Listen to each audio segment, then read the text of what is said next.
So hey everyone, welcome back to another quick and very interesting tutorial where in this quick tutorial I'm going to show you how you can generate palindromes, anagrams or rhymes for your projects online for free without using any software. Now in order to do it, just simply open any of the software you have, any of the browser you have. For example, if I open the Google Chrome browser, here I have to search for rhyme zone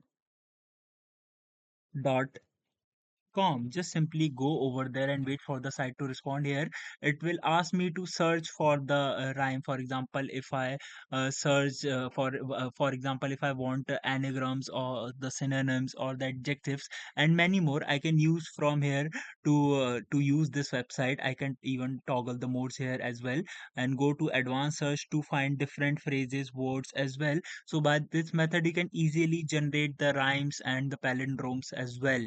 Alright, so that's it for this video. I hope this video will be helpful for you. Make sure to hit the like button and subscribe button for more such helpful and interesting tutorials.